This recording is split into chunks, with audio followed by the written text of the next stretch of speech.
বিসমিল্লাহির রহমানির রহিম। আমাদের আজকে প্রবিধানের ধারাবাহিক ক্লাস 715 বিধি থেকে শুরু হবে। 715 থেকে মোটামুটি আমরা 25টা বিধি পড়বো। আজকে 25টা বিধি। ক্লাসে মনোযোগ দেন। ক্লাস শেষ হওয়ার আগে পর্যন্ত জরুরি প্রয়োজন ছাড়া কেউ ক্লাস থেকে বের হবেন না। ক্লাসের শেষে পড়া ধরবো। অনেকগুলো প্রবিধান পড়বো, তার মধ্যে 715 বিধি দিয়ে ক্লাস শুরু হলো। 715-তে বলেছে স্কটের আওতাধীন যে বন্দিরা তাদের হাতকড়া এবং পায়ের বেড়ির ব্যবহার সংক্রান্ত নিয়মাবলী। 715 বিধিটা আগেও আপনাদেরকে পড়িয়েছি। কখন পড়িয়েছিলাম? যখন বলেছিলাম বন্দি শ্রেণী বিভাগ 3টা বিধিতে দেয়া আছে। প্রবিধানের 3টা বিধিতে আমরা বন্দি শ্রেণী বিভাগ পাই। তখনই কিন্তু 715 বিধি অলরেডি আপনাদেরকে পড়িয়ে দিয়েছিলাম যে 3 শ্রেণীর বন্দী রয়েছে: সাজাপ্রাপ্ত বন্দী, ক, খ, গ শ্রেণীর বন্দী, তাই না? মূলত 715 প্রবিধানের হেডলাইনে লেখা আছে হাতকড়া এবং পায়ের বেড়ির ব্যবহার, ভেতরেও আছে, কিন্তু আবার ভেতরে বন্দিরও আবার শ্রেণী বিভাগ করা আছে। হ্যাঁ, এই জন্য এখান থেকে প্রশ্ন এসেছিল। তো সাজাপ্রাপ্ত বন্দীদেরকে কয় শ্রেণীতে ভাগ করা যায়? 3 শ্রেণীতে। কি কি? ক, খ, গ শ্রেণীর বন্দী। এবার আসেন, কারা কারা ক, খ শ্রেণীর বন্দী হবে? যেই বন্দীরা বা যেই ব্যক্তিরা দণ্ডিত হলো তারা যদি অভ্যাসগত অপরাধী না হয়ে থাকে, স্বভাব চরিত্র ভালো হয়ে থাকে, ভালো সামাজিক মর্যাদার অধিকারী শিক্ষিত ব্যক্তি হয়ে থাকে, তাদেরকে কিন্তু ক এবং খ শ্রেণীভুক্ত করা হয়। বুঝতে পারলাম? তাহলে ভালো সামাজিক মর্যাদার অধিকারী এবং শিক্ষিত, অভ্যাসগত অপরাধী নয় এমন ব্যক্তিদেরকে ক এবং খ শ্রেণীভুক্ত করা হয়। আর পাশাপাশি বাকি যারা থাকলো তারা গ শ্রেণীর অন্তর্ভুক্ত বলে গণ্য হবে। এই হলো বন্দির শ্রেণী বিভাগ, সাজাপ্রাপ্ত বন্দির শ্রেণী বিভাগ। এবার আসেন, তাহলে কি অভ্যাসগত অপরাধী হলে সবসময় গ শ্রেণীতে থাকবে? এমন না যে অভ্যাসগত অপরাধী হলে গ শ্রেণীর বন্দী বলে বিবেচিত হবেন। কিছু কিছু অভ্যাসগত অপরাধী থাকবে যাদের পূর্ব পরিচয় এবং অতীত ইতিহাস হিসাব করেও তাদেরকে খ শ্রেণীভুক্ত করাও যেতে পারে। আচ্ছা, এটা একটা এক্সেপশনাল জিনিস এখানে রেখেছে। এখন আসেন, বন্দি শ্রেণী বিভাগ কেন লাগবে, কেন প্রয়োজন? আমরা কি পড়ছি? স্কটের আলোচনা পড়ছি না, বন্দিকে একখান থেকে আরেকখানে নিয়ে যাওয়ার ব্যাপারগুলো পড়ছি।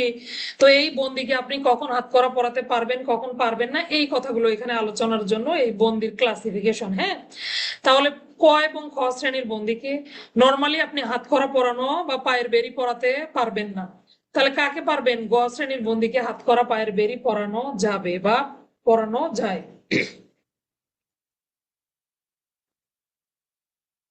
ক এবং খ শ্রেণীর বন্দীকে হাতকড়া পায়ের বেড়ি পরাতে হলে পুলিশ সুপার, জেলা ম্যাজিস্ট্রেট অথবা সমপদমর্যাদা সম্পন্ন অন্য কোনো কর্মকর্তার অনুমোদন লাগবে। বুঝতে পারলাম? তার মানে এমন না একবারে ফুললি রেস্ট্রিক্টেড, তাই না? তাহলে ক এবং খ শ্রেণীর বন্দী তারা যদি আক্রমণাত্মক হয়, তারা যদি কি করে, পলায়নের চেষ্টা করে, সেক্ষেত্রে আপনি কি হাতকড়া পরাবেন না? অবশ্যই হাতকড়া পরাবেন। তো এই ক্ষেত্রে নিয়ম কি হাতকড়া পরানোর? হাতকড়া পরানোর ক্ষেত্রে অবশ্যই পুলিশ সুপার স্যার অথবা জেলা ম্যাজিস্ট্রেট স্যারের অনুমোদন নিতে হবে। আক্রমণাত্মক হলে আপনি হাতকড়া পরাতে পারবেন। আচ্ছা, যদি আপনার সন্দেহের সৃষ্টি হয় যে এই ব্যক্তি পলায়ন করতে পারে, সেক্ষেত্রেও হাতকড়া পরানো যাবে, তবে তার আগে যেন একটু সিনিয়র অফিসারের সাথে কথা বলে নেওয়া হয়। আচ্ছা, এবার আসেন এই পায়ের বেড়ির ব্যবহার এবং হাতকড়ার ব্যবহার কিভাবে। যদি একাধিক বন্দী হয় সেক্ষেত্রে আমরা জানি একজনের ডান হাতের সঙ্গে একজনের বাম হাত একত্রে লাগিয়ে হাতকড়া পরানো যায়। তাহলে জোড়ায় জোড়ায় হাতকড়া পরাতে হবে। প্রথম নিয়ম হলো জোড়ায় জোড়ায় হাতকড়া পরাতে হবে। এরপরের নিয়ম হলো যদি বন্দির সংখ্যা বেজোড় হয়ে যায়, মনে করেন 3, 5, 7, 9, 11 এরকম যদি হয় বন্দির সংখ্যা, সেক্ষেত্রে যে ব্যক্তি বেজোড় থাকলেন যিনি, তার 2 হাতের সঙ্গে বাকি 2জন বন্দির হাত একত্রিত করে হাতকড়া পরানো যাবে। বুঝতে পারলাম ঘটনাটা? বেজোড় বন্দির ক্ষেত্রে যিনি বেজোড় সংখ্যক 5 নম্বর যিনি বা 3 নম্বর যিনি, তার 2 হাতের সঙ্গে অন্য বন্দীদের হাতকড়া লাগানো যাবে। বিপজ্জনক চরিত্রের এবং অবাধ্য চরিত্রের বন্দীদের ক্ষেত্রে অবশ্যই সতর্কতামূলক ব্যবস্থা হিসেবে পায়ের বেড়ি পরানো যাবে। তবে পায়ের বেড়ি সরবরাহের সময় অবশ্যই এক জোড়া যুগল, তাই না? এক পায়ে তো বেড়ি পরালে বিষয়টা কেমন হয়ে যায়, এই জন্য জোড়ায় জোড়ায় পায়ের বেড়িগুলো সরবরাহ করবেন। যার কাছ থেকে স্কট বুঝে নেবেন, অর্থাৎ রিজার্ভ অফিসার এগুলো সরবরাহ করবেন স্কট কমান্ডারের নিকটে, তিনি এগুলো বুঝে নেবেন। পাশাপাশি দড়িও দিতে হবে যাতে ওই লোহার বেড়ি পায়ের সঙ্গে লেগে চামড়া উঠে না যায়, এই বিষয়টাও খেয়াল রাখতে বলেছে যে লোহার দড়ি অবশ্যই, দুঃখিত, লোহার বেড়ির সঙ্গে অবশ্যই দড়ি সরবরাহ করতে হবে। আর এগুলো 2 জোড়া বেড়ি সরবরাহ করতে হবে। অপসারণযোগ্য পায়ের বেড়ি যদি পাওয়া যায় তাহলে অবশ্যই 2 জোড়া পায়ের বেরি সরবরাহ করতে হবে। আচ্ছা, হাত করার চাবি কার কাছে থাকবে, এটা একটা প্রশ্ন, তাই না? হাত করার চাবি অবশ্যই অধিনায়কের নিকটে সংরক্ষিত থাকবে, অর্থাৎ স্কোয়াড কমান্ডারের নিকটে হাত করার চাবি থাকবে। মোটামুটি বুঝলাম 715-তে কি কি বললো। প্রথমে বন্দির শ্রেণী বিভাজন, তাই না? ক খ গ শ্রেণীর বন্দি, 3 শ্রেণীর বন্দি। কিভাবে শ্রেণী বিভাগটা করবে? গত ক্লাসে আমরা দেখেছিলাম বন্দি শ্রেণী বিভাগ অনেক সময় আদালতেও বন্দি শ্রেণী বিভাগ করে, অনেক সময় থানার ভারপ্রাপ্ত কর্মকর্তাও বন্দি শ্রেণী বিভাগ করতে পারে। পুলিশ সুপার স্যারও করতে পারেন, জেলা ম্যাজিস্ট্রেট স্যারও করতে পারেন। তো এই বন্দি শ্রেণী বিভাগ করবে সামাজিক মর্যাদা, শিক্ষাগত যোগ্যতা, পাশাপাশি তিনি অভ্যাসগত অপরাধী কিনা তার পূর্বের ইতিহাস যাচাই বাছাই সাপেক্ষে বন্দি শ্রেণী বিভাগ হবে, তাই না? এরপরে এই বন্দীদেরকে একখান থেকে আরেকখানে নিয়ে যাওয়ার ক্ষেত্রে হাত করা এবং পায়ের বেরি আপনি ব্যবহার করতে পারবেন। তবে হ্যাঁ, ক এবং খ শ্রেণীর বন্দির ক্ষেত্রে একটু নিয়ম রয়েছে, সেটা হলো কি, পুলিশ সুপার, জেলা ম্যাজিস্ট্রেটের অনুমোদন ব্যতীত তাদেরকে হাত করা বা পায়ের বেরি পরানো যাবে না। যদি আবার তারা আক্রমণাত্মক হয় সেক্ষেত্রে ভিন্ন ব্যাপার, পলায়নের চেষ্টা করে বা আপনার নিকটে সন্দেহের উদ্রেক হয় অথবা বিপজ্জনক অপরাধী হয়, সেক্ষেত্রে হাত করা তো পরানো যাবে, পাশাপাশি পায়ের বেরিও পরানো যাবে। বুঝতে পারলাম? আচ্ছা, হাত করার চাবি কার কাছে থাকবে? স্কোয়াড কমান্ডারের নিকটে থাকবে। এগুলো সব এমসিকিউ। এরপরে মোটামুটি আমরা 4-5টা বিধি একবারে পড়ে ফেলবো। নিয়োগগুলো শুধু একটু দেখতে হবে, বাদ দিলে বাদ দিতে পারেন, সমস্যা নাই। 739, 715-র পরে 721টা একটু নিতে পারেন। সাগর ভাইয়া ক্লাসে আসছেন নাকি? সাগর ভাইয়া, উনি জিজ্ঞাসা করছিল যে স্যার বন্দির মেসেজ দিছিল গ্রুপে যে কতটুকু ওজন নিতে পারবে একজন বন্দি বা একজন কয়েদি, হাজতি আসামি, তিনি তার সাথে কতটুকু ওজন বহন করতে পারবে। 13 সেরের বেশি হয় না, মানে 12 বা 13 সেরের বেশি নয়। 13 সেরের বেশি নয় মানে 13 সেরের নিচে যে কোনো ওজন নিতে পারবে। এই কথাটা বলা আছে 721 প্রবিধান, একটু দেখে নিবেন। হ্যাঁ, এমসিকিউ দিয়ে দিতে পারে, হঠাৎ করে দিয়ে দিতে পারে। এটা এমসিকিউ যে বন্দি, একজন বন্দি তার সঙ্গে কতটুকু কি রাখতে পারবে, মালামাল বহন করতে পারবে। সাধারণত যখন স্কট ডিউটি করা হয় আলাদা করে কুলি নিয়োগ করা হয়, তখনকার দিনে আলাদা করে কুলি নিয়োগ করা হতো। তো এখন আলাদা করে 9:30, আলাদা করে কুলি নিয়োগ করার ওইভাবে সুযোগ নাই। তো যেভাবে আছে প্রবিধান ওভাবেই আমাদেরকে পড়তে হবে। 12 থেকে 13 সের এভাবে বলার সুযোগ নেই, 12-13 সেরের বেশি নয় এভাবে, মানে সর্বোচ্চ লিমিট হলো 13 সের পর্যন্ত নিতে পারবেন, 13-র বেশি হবে না, 13-র নিচে সে আপনি 5 কেজিও নিতে পারেন, সমস্যা কি? বুঝতে পারলাম ঘটনা? তাহলে 13 সেরের বেশি হবে না। আচ্ছা, 721 একটু পরে নিবেন। আচ্ছা, এরপরে আমরা নিয়োগ গুলোতে যাব। সার্জেন্ট নিয়োগ হবে 739, সাব ইন্সপেক্টর নিয়োগ হবে 741, সহকারী সাব ইন্সপেক্টর বা এএসআই নিয়োগ হবে 743, কনস্টেবল নিয়োগ হবে 746। তাহলে 39, 41, 43, 46 sergeant, sub inspector, ASI, constable. বাকিরা আবার মন খারাপ করবেন নাকি যে স্যার হেড কনস্টেবল আর আপনি এই নায়ক বাদ দিলেন কেন? হেড কনস্টেবল নিয়োগ হবে 745, আর কনস্টেবল আর নায়ক নিয়োগ হয় 745-এর ক। এগুলো লাগে না, তাই এগুলো এমনিতেও লাগে না, এমনি একটু শুধু জেনে রাখেন। তাহলে আপনাকে জিজ্ঞাসা করতে পারে যে আপনি কনস্টেবল পদে যোগদান করেছেন, পুলিশ প্রবিধান কত বিধি মোতাবেক কনস্টেবল নিয়োগ হয়, তাই না? এটা তো মান সম্মানের প্রশ্ন, জানতে হবে, কিছু জিনিস জানতে হয়। তাহলে 746 বিধি মোতাবেক একজন কনস্টেবল নিয়োগ হন। সার্জেন্টদেরকে নিয়োগ করেন এআইজি, সাব ইন্সপেক্টর নিয়োগকারী কর্তৃপক্ষ হলেন ডিআইজি, বাদ বাকি সবাই পুলিশ সুপার। বুঝতে পারলাম? সার্জেন্ট নিয়োগ করবেন এআইজি থেকে তদূর্ধ্ব বা তারা নিয়োগ করতে পারেন। সাব ইন্সপেক্টর নিয়োগকারী কর্তৃপক্ষ হলেন ডিআইজি স্যার, বাদ বাকি সবগুলো police super sir. 739 sergeant, 741 sub inspector, 743 ASI, 746 constable নিয়োগ আছে। এরপরও বেশি পড়তে চাইলে পড়ে নিতে পারেন। 750 বিধিতে যাব, গুরুত্বপূর্ণ বিধি। 750 বিধি, সত্যতা প্রতিপাদন লিপি বা ভেরিফিকেশন রিপোর্ট। লেখেন, মেসেজ দেন আপনাদেরকে এই বিধিটা কত বিধির সঙ্গে অলরেডি পড়িয়েছি আমি, বলেন। 750 বিধি কত বিধির সঙ্গে পড়িয়েছি? ওরা সব মুড়ির সাথে খেয়ে ফেলে, মুড়ি মাখা খায়, ওরাও খায়। 750, 211 প্রবিধান, 211 বিধির সঙ্গে 750 বিধি আমরা পড়েছিলাম। এত সময় লাগে রে তানিয়া লিখতে রে? যাক, যারা যারা লিখছেন দেরিতে হলেও ধন্যবাদ। তাহলে 211 প্রবিধানের সঙ্গে 750 বিধি। 211-তে আমরা দেখেছি কোন ব্যক্তির বিরুদ্ধে, কোনো ব্যক্তিকে যদি কি করা হয়, তদন্তের জন্য দেয়া হয়, ভেরিফিকেশন, ভিআর রিপোর্ট তৈরি করা হয় কোনো ব্যক্তির সম্পর্কে। ভিআর রিপোর্ট তৈরি করলে তখন থানার যে ডিসচার্জ স্লিপ আছে, এই নথিপত্রগুলো দেখে নিতে হয় তার বিরুদ্ধে মামলা আছে কিনা, তিনি আগে দণ্ডিত হয়েছিলেন কিনা এগুলো দেখে নিতে হয়। পাশাপাশি 750-এ অনেকগুলো কথা বলা আছে যে ওই ব্যক্তিকে ডেকে নিতে হবে, তার আঙ্গুলের ছাপ স্বাক্ষর নিতে হবে, পুলিশ সুপার স্যার নিজে ওনার উপস্থিতিতে একটা ফর্ম দিবেন, এই ফর্মটা উনি সহজে ফিল আপ করবেন। পাশাপাশি তিনি তার যে শিক্ষাগত যোগ্যতা, চাকরির বিহার হলে কি করবেন, শিক্ষাগত যোগ্যতা থেকে শুরু করে অন্যান্য বিষয়গুলো,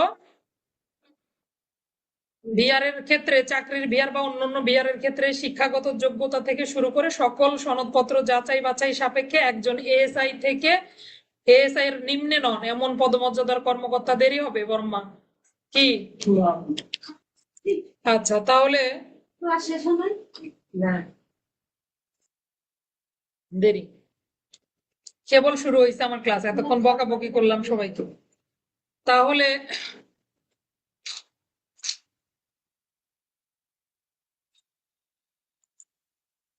আচ্ছা, যেখানে ছিলাম, মানে যেদিন বিপদ হয় সব দিক দিয়েই হয়। 750 বিধি তাহলে বিআর বা নামের তালিকা যাচাই, বুঝতে পারলাম আমরা ঘটনাটা, অর্থাৎ কোন চাকরির ভেরিফিকেশনের ক্ষেত্রে সকল কিছু যাচাই বাছাই সাপেক্ষে কোন পদমর্যাদা এএসআই থেকে তদূর্ধ্ব, মানে সর্বনিম্ন যেন একজন এএসআই ভেরিফিকেশন রিপোর্ট তৈরি করেন, এই ছিল 750। 795 মোবিলাইজেশন কন্টিনজেন্ট, এটা আমরা আগেই পড়েছিলাম মোবিলাইজেশন কন্টিনজেন্ট। 795 থেকে গুরুত্বপূর্ণ বিষয়টা শুধু নেব, এই কন্টিনজেন্টের যে বার্ষিক প্রশিক্ষণ হবে, প্রশিক্ষণটা 15 দিনের বেশি স্থায়ী হবে না। পাশাপাশি পুলিশ সুপার স্যার প্রশিক্ষণে সকল কর্মসূচি নির্ধারণ করবেন। এই দুইটা এমসিকিউ এখান থেকে নিলেই হবে। তাহলে 663-তে কি তাদেরকে নিয়োগ দেওয়া হয় বা তাদের তৈরি করা হয়, গঠন করা হয় ওই সংযোজন বাহিনীটা, কি অক্ষর দ্বারা প্রকাশ হয়, এম অক্ষর দ্বারা প্রকাশ হয়। কে প্রস্তুত করেন, আইজিপি মহোদয় বা মহাপুলিশ পরিদর্শক প্রস্তুত করেন। আর প্রশিক্ষণ পায় 795 বিধি মোতাবেক। এরপরে 796 রাইফেল চালনার কোর্স, এটা একটু দেখবেন, মাস্কেট্রি অনুশীলন করি যে আমরা বাৎসরিক ভাবে, যারা সশস্ত্র বাহিনীর আছেন তারা প্রতি বছর তারা প্রতি বছর কি করবে, সশস্ত্র বাহিনীর সদস্য অবশ্যই প্রতি বছর এই বাৎসরিক ফায়ার বা এই মাস্কেট্রি অনুশীলন করবেন বা রাইফেল চালানোর যে কোর্স আছে এগুলো অনুসরণ করবেন। পাশাপাশি তাদেরকে পুরস্কৃত করার ব্যবস্থাও রয়েছে। তবে হ্যাঁ, নিরস্ত্র যারা তারা রেহাই পাওয়ার সুযোগ নাই, তারাও যদি সুযোগ থাকে চলে যাচ্ছেন। না না না, আমার দেরি হবে। আচ্ছা তাহলে যাদের বাকি যারা থাকলো নিরস্ত্র, তারা কি করবে, তারাও যদি সুযোগ থাকে প্রতি বছর অংশগ্রহণ করবে, তবে কম পক্ষে যেন 2 বছরে একবার, এমসিকিউ দাগিয়ে নেন, কতদিনে একবার, 2 বছরে যেন কমপক্ষে একবার এই কোর্সে অংশগ্রহণ করতে পারেন। বাকি সকলের জন্য প্রতি বছর বছর, তাদের জন্য প্রতি বছর, তবে যেন সেটা যদি সুযোগ না থাকে তাহলে কমপক্ষে যেন 2 বছরে একবার এই কোর্সে অংশগ্রহণ করেন। বুঝতে পারলাম। এরপরে যাবো নৈমিত্তিক ছুটি, 818 বিধিটা দেখেন, 818।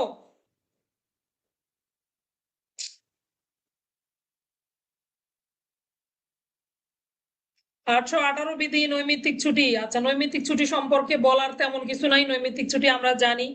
দেখবেন আপনারা, ছুটির বিষয়টা কিন্তু আলাদা করে গণ্য হয় না, মানে মৌলিক চাহিদার মধ্যে ছুটি কিন্তু থাকে না, থাকে ফান্ডামেন্টাল যে রুল, সেখানে কিন্তু ছুটির কোনো নিয়ম নাই। ছুটি মানে এটা আপনার একটা ডিউটি, আপনি যখন ছুটিতে যান তখন আপনাকে কি দেওয়া হয়, একটা কমান্ড সার্টিফিকেট দেওয়া হয়। তার মানে নৈমিত্তিক ছুটিতে গেলেও কোনো একজন ব্যক্তি কর্তব্যরত বলে বিবেচিত হন। আমরা পড়েছি না, police officer is always on duty, police আইনের 22 ধারা পড়েছি না। তো এই দেখেন, নৈমিত্তিক ছুটিতে যদি গমন করেন, যদিও এটা আপনার চাহিদার মধ্যে নাই বা আপনার মৌলিক চাহিদার মধ্যে পড়ে না, তারপরেও আপনি ছুটি পাওয়ার অধিকারী হবেন। তবে অধিকার থাকলেই ছুটি ভোগ করতে পারবেন বিষয়টা এমন নয়, আপনার ছুটির প্রয়োজনীয়তা থাকতে হবে। এই জন্য কিন্তু ছুটি যাওয়ার সময় ছুটি যাওয়ার কারণ লিপিবদ্ধ করতে হয়। বুঝতে পারলাম, একটু পড়ে নিবেন, এগুলো খুব ভালো লাগবে, এমনি মন দিয়ে জানার জন্য পড়লে অবশ্যই ভালো লাগবে। তাহলে ছুটিতে গমনের সময় অবশ্যই ছুটি প্রাপ্যতা তো দেখবেই, পাশাপাশি আপনি ছুটিটা প্রয়োজন কিনা, প্রয়োজন অনুসারে ছুটি, নৈমিত্তিক ছুটি মঞ্জুর করবেন।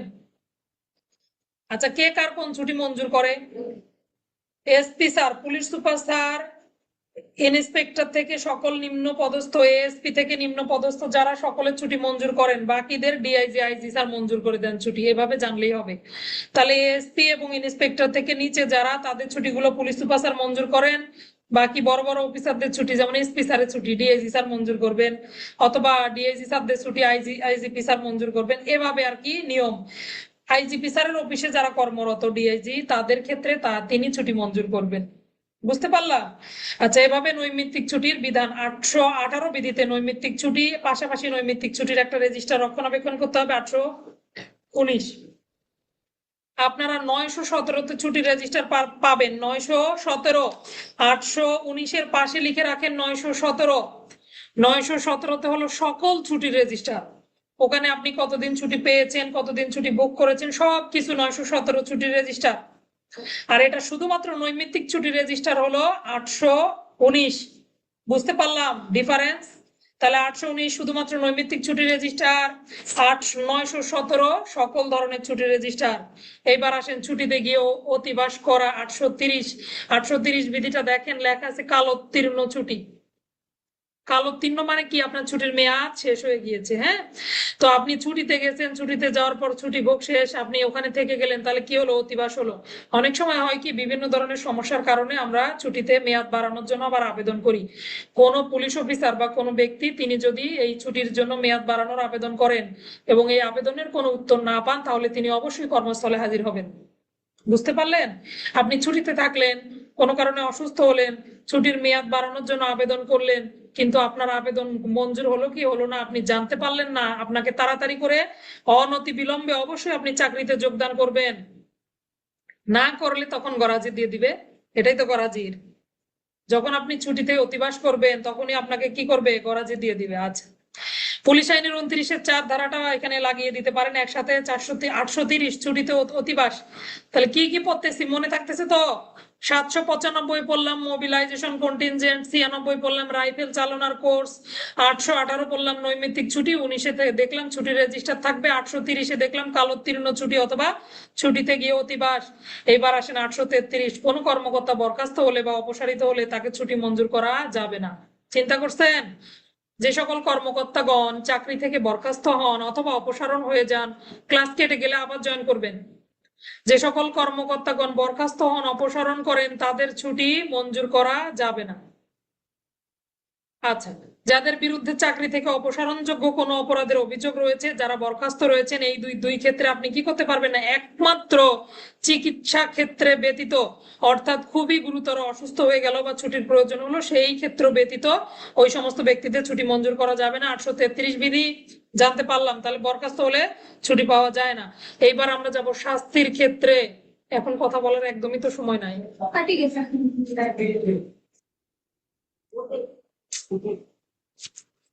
আচ্ছা, 857 বিধি দেখবো আমরা।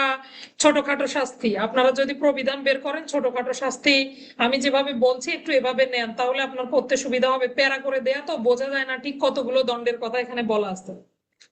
মোটামুটি 2 রকমের দণ্ড দেয়া যায়, আমরা শিখেছি পুলিশ আইনের 7 ধারা মোতাবেক। গুরুদণ্ড, লঘুদণ্ড। সেম সেম, আপনি গুরুদণ্ড এবং লঘুদণ্ড, শুধু অতিরিক্ত গুরুদণ্ডের ক্ষেত্রে একটা একটু বেশি আছে, 2-একটা কথা একটু এদিক সেদিক আছে। লঘুদণ্ডের ক্ষেত্রে কিছু বেশি আছে। ওখানে আমরা 5 প্রকারের দেখি না, এখানে হলো 6 প্রকার আর 8 প্রকারের দণ্ড। হ্যাঁ, তাহলে প্রথমে আসেন গুরুদণ্ডগুলো কোনগুলো। কোন পুলিশ অফিসার অসদাচরণের দায়ে বলেন, চাকরি অবহেলা, কর্তব্য অবহেলা বলেন, বা যে কোনো কারণে জনস্বার্থ বিরোধী কাজ করার দরুন তাকে দণ্ডের আওতাভুক্ত করা যায়। দণ্ডগুলো 2 রকমের, ছোটখাটো শাস্তি, বড় শাস্তি। 857 বিধি। এই ছোট শাস্তিগুলোর মধ্যে রয়েছে সতর্কীকরণ, তিরস্কার, অতিরিক্ত ড্রিল, ফেটিক ডিউটি, আটক বা নজরবন্দি। এই পর্যন্ত ঠিক আছে কিনা? ওই 5টা মিলে গেছে। এবার আসেন অতিরিক্ত প্রহরা। অতিরিক্ত ওই যে ড্রিল যে আমরা করলাম, ড্রিলটা আলাদা, প্রহরা আলাদা। তাকে দিয়ে আরো আপনি সেন্ট্রি ডিউটি করাতে পারবেন, প্রহরা ডিউটি করাতে পারবেন। এছাড়াও অন্য যে কোনো শাস্তিও দেয়া যেতে পারে। এই হলো 8 প্রকারের লঘুদণ্ড। তাহলে সতর্কীকরণ, তিরস্কার, অতিরিক্ত ড্রিল বা কুচকাওয়াজ, অথবা ফেটিক ডিউটি বা শ্রমমূলক কর্ম, সাজামূলক ড্রিল, আটক বা নজরবন্দি, এছাড়াও অতিরিক্ত প্রহরা বা অন্য কোনো শাস্তিও দেয়া যেতে পারে। গুরুদণ্ড আসেন, গুরুদণ্ডগুলো কি কি শিখেছিলাম? চাকরি হতে বরখাস্তকরণ, অপসারণ, পদোন্নতি, বেতন বৃদ্ধি, স্থগিতকরণ, পদোন্নতি, স্থগিতকরণ। তো এখানে পদোন্নতি স্থগিতকরণ কথাটা নেই, আছে কি? Black mark. পাশাপাশি আছে বিশেষ কোনো পদমর্যাদা, বিশেষ সুবিধা অপসারণ, ওই যে পদোন্নতি স্থগিতকরণের মতোই একই। তাহলে বিশেষ পদমর্যাদা অথবা বিশেষ সুবিধা দিয়ে অপসারণ করা। বুঝতে পারতেছি কথাগুলো? তাহলে এগুলো কি শাস্তি? এগুলো হলো ছোটখাটো শাস্তি।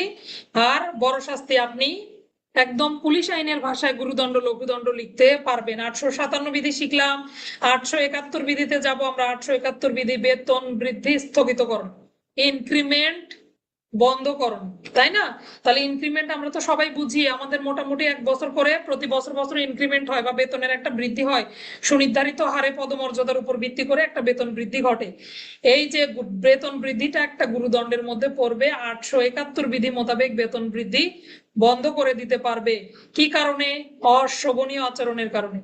তাহলে কোন একজন পুলিশ অফিসারের আচরণ যদি সন্তোষজনক না হয়, যদি অশোভন আচরণ করে, সেক্ষেত্রে তাকে গুরুদণ্ডে দণ্ডিত করা প্রয়োজন হলে অবশ্যই বিভাগীয় যে নিয়ম আছে সেই নিয়মগুলো সব অনুসরণ পূর্বক তাকে বেতন বৃদ্ধি স্থগিতকরণ করা যাবে বা ইনক্রিমেন্ট বন্ধ করা যাবে।